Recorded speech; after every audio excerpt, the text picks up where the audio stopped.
નમસ્તે વિદ્યાર્થી મિત્રો, ધોરણ 10 3 તારીખે વિદ્યાર્થી મિત્રો તમારું બોર્ડનું વિજ્ઞાનનું પેપર છે. જો તમે આજનો વિડિયો સંપૂર્ણપણે જોઈ લીધો એનો મતલબ તમારા 14 માર્ક્સ પાક્કા થઈ જશે. કારણ કે વિદ્યાર્થી મિત્રો તમારું ચેપ્ટર નંબર 5 જૈવિક ક્રિયાઓ 14 માર્ક્સમાં પૂછાશે. One short revision, most important પ્રશ્ન 100% તમારા બોર્ડના પેપરમાં આવશે. તમે સ્ક્રીનશોટ લેતા રહેજો. થોડાક જ પ્રશ્ન આપીશ, બધા જ પ્રશ્ન વિદ્યાર્થી મિત્રો સરસ રીતના યાદ તમે કરી દેજો. બીજા બધા વન શોર્ટ રિવિઝન પણ આવશે, ગણિત, અંગ્રેજી, સામાજિક વિજ્ઞાન બધું જ આવશે.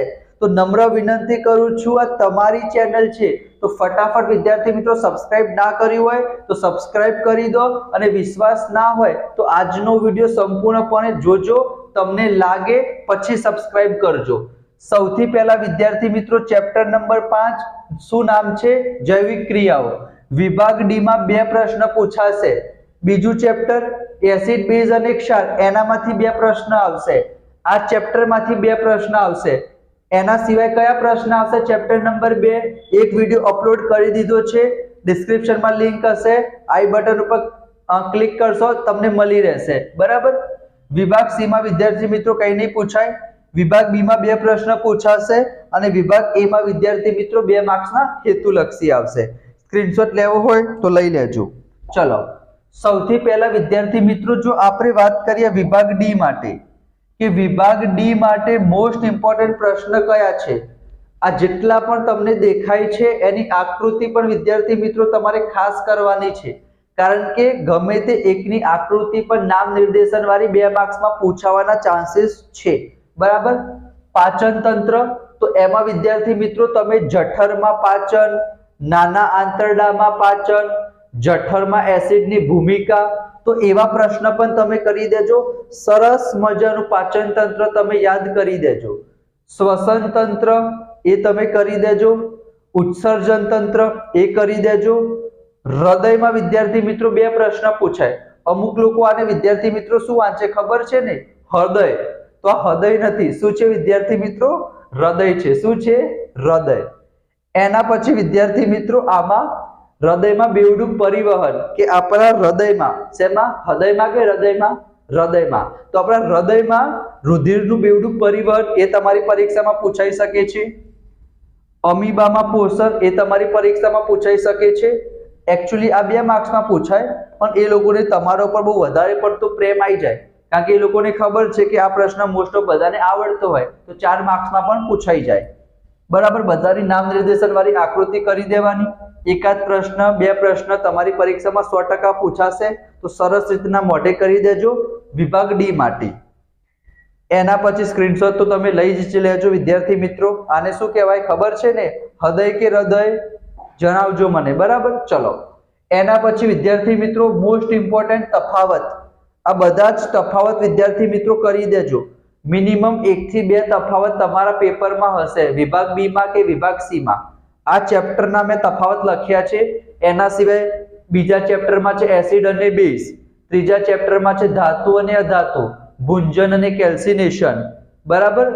જેટલા પણ તમારા તફાવત છે દરેક ચેપ્ટરના કરી દેજો. અંતઃગોળ અરીસો, બહિર્ગોળ અરીસો, જૈવ વિઘટનીય, જૈવ અવિઘટનીય. બરાબર. બધા જ તફાવત. જલવાહક, અન્નવાહક, ધમની શિરા, રુધિર લસિકા, સ્વયંપોષી, વિષમપોષી. અહીંયા વિદ્યાર્થી મિત્રો એ પણ પૂછાય કે પોષણ એટલે શું, એના પ્રકાર સમજાવો. તમે સ્વયંપોષી, વિષમપોષીનો તફાવત યાદ રાખેલો હોય તો તમે પોષણનો પણ પ્રશ્ન સોલ્વ થઈ જાય. તમને એમ પૂછાય શ્વસન એટલે શું, તેના પ્રકાર જણાવો, તો જારક અજારક થઈ જાય. હૃદય વાળો તમે પ્રશ્ન કરશો એટલે કણક્ષેપક થઈ જશે. એટલે આ પ્રશ્ન વિદ્યાર્થી મિત્રો અલગ નથી. બરાબર. આ તમે પોષણ કર્યું અહીંયા, ક્યાં કે પોષણ વાળો પ્રશ્ન, આ પોષણ તમે કરી દીધું એટલે તમારો વિદ્યાર્થી મિત્રો સ્વયંપોષી, વિષમપોષી થઈ જાય. જારક અજારક શ્વસન તંત્રમાં આવી જશે. ધમની શિરા, રુધિર લસિકા, આ રુધિર લસિકા તો પૂછાઈ ગયું, ધમની શિરા પણ પૂછાઈ ગયું. તો જલવાહક, અન્નવાહક, જારક અજારક, કણક્ષેપક, આ બધા તફાવત સરસ મજાના તમે કરી દેજો. મિનિમમ 4 થી 5 પોઈન્ટ લખજો. બરાબર. મિનિમમ 4 પોઈન્ટ તો તમે લખજો જ, વિભાગ બી માં પૂછાશે. એના સિવાય વિદ્યાર્થી મિત્રો આનો તમે ખાસ સ્ક્રીનશોટ લઈ લો. બરાબર. હેતુલક્ષી ક્યાં પૂછાશે એ પણ વિદ્યાર્થી મિત્રો તમે જોઈ શકો છો. પ્રકાશ સંશ્લેષણ પૂછાઈ ગયું છે, પણ એનું સમીકરણ પણ તમારી પરીક્ષામાં અલગથી પૂછાઈ શકે છે. એના પછી વાયુરંધ્ર, જેને આપણે પર્ણરંધ્ર તરીકે પણ ઓળખીએ છીએ, એની નામ નિર્દેશન વાળી વિદ્યાર્થી મિત્રો આકૃતિ તમારી પરીક્ષામાં પૂછાઈ જાય. અમીબામાં પોષણ, એ તો મેં તમને ઓલરેડી પહેલા કહી દીધું, 2 માર્ક્સમાં 4 માર્ક્સમાં બંનેમાં પૂછાઈ જાય. જઠરમાં એસિડની ભૂમિકા પણ મેં તમને કહી દીધી. ગ્લુકોઝનું વિઘટન 102 નંબરનું વિદ્યાર્થી મિત્રો પેજ છે, એનામાં હેતુલક્ષી તમારી પરીક્ષામાં પૂછાઈ જાય. બરાબર, તો સરસ મજાનું એ તમારું કરી દેજો, ગ્લુકોઝનું વિઘટન કઈ રીતના થાય છે. એના પછી રુધિર વાહિની, એના વિશે ટૂંકમાં તમારી પરીક્ષામાં પૂછાઈ જાય. મૂત્રપિંડ નલિકા, એની નામ નિર્દેશન વાળી આકૃતિ બાઉમેનની કોથળી વાળું, બરાબર, એ તમે કરી દેજો. આપણા શરીરમાં મૂત્રનું નિર્માણ કેવી રીતે થાય છે એ તમે કરી દેજો. એના પછી વિદ્યાર્થી મિત્રો લાળ રસની ભૂમિકા, અહીંયા તમે જોઈ શકો છો લાળ રસની ભૂમિકા શું છે, બરાબર, એ તમે સરસ રીતના કરી દેજો. શું લખેલું છે? લાળ રસની ભૂમિકા. શું લખેલું છે? લાળ રસની ભૂમિકા. એના પછી વિદ્યાર્થી મિત્રો આપણા શરીરમાં ચરબીનું પાચન કેવી રીતે થાય છે એ તમે કરી દેજો.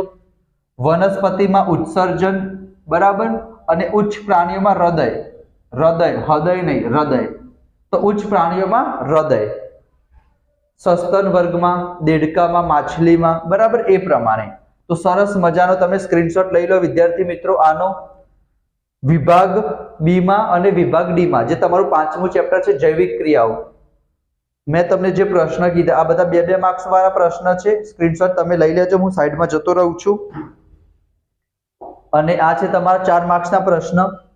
આ મોસ્ટ ઇમ્પોર્ટન્ટ પ્રશ્ન 5મા ચેપ્ટરમાં જૈવિક ક્રિયાઓ માટેના, આનામાંથી 99% હું કહી શકું કે આનામાંથી પૂછાશે. બરાબર, તો આટલું તમારે પહેલા કરવાનું છે. બરાબર, બીજા બધા ચેપ્ટરના 1 શોટ રિવિઝન આવશે. બીજું ચેપ્ટર એનું ઓલરેડી આપણે અપલોડ કરી દીધું છે. ગણિત છે, વિજ્ઞાન છે, અંગ્રેજીમાં તો આપણે પ્રેક્ટિસ કરવી પડશે, તો એ પણ હું તમને કરાવીશ. છતાં પણ કંઈ ડાઉટ હોય તો મને કમેન્ટમાં જણાવો કે સર આમાં મને નથી ફાવતું, તેના ઉપર હું અલગથી વિડીયો બનાવી દઈશ સેપરેટલી. તો મળીશું આપણે નેક્સ્ટ વિડીયોમાં. ત્યાં સુધી જય Shri Krishna, Radhe Krishna. Thank you so much.